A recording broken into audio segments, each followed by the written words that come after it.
Za ljubitelje rukometa u Požegi naredna subota biće radostan dan. Naime, nakon završne prvenstvene utakmice sa ekipom Metalca iz Kraljeva, rukometni klub Sloga biće promovisan u prvaka prve lige Grupa Zapad. Ovim činom biće ostvaren najveći uspjeh u istoriji požeškog rukometa, plasman u Super B ligu.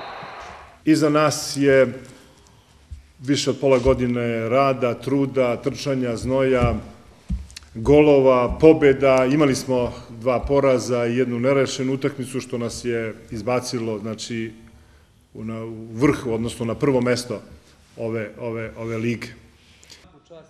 Kako u klubu kažu, treneru Slavku Đokiću pripadaju ogromne zasluge za ovaj istorijski uspjeh rukometnog kluba Sloga. Međutim, kako zbog ličnih i profesionalnih obaveza i kako sam trener kaže, zbog novih izazova kluba i potrebe za sveobuhvatnim stručnim radom, Slavko Đokić se povlači sa mjesta trenera kluba.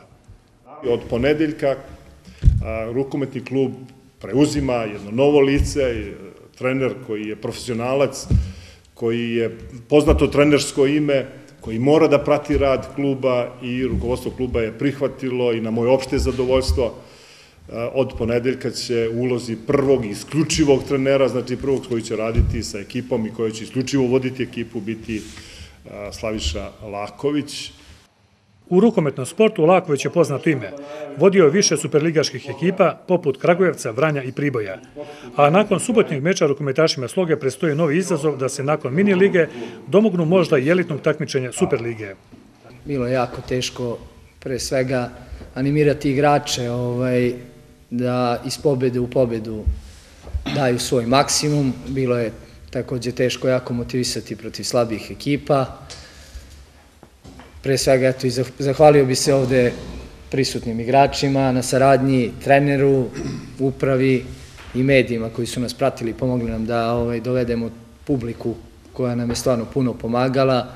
Mini lige, to je zaista nepoznanica za principu 90% ekipe, možda samo 2 igrača odigrala takav tip takmičenja, znači to je takmičenje koje kreće kraj aprila, faktički kad je skoro sve sezone završavaju i treba podići ekipu tada da svoj maksimum. Mi smo optimisti da možemo da prođemo da u toj mini ligi. Prvo ne možemo da se obrukamo, što smo pokazali protiv Jugovića na domaćem terenu, da možemo da uđemo u Superligu.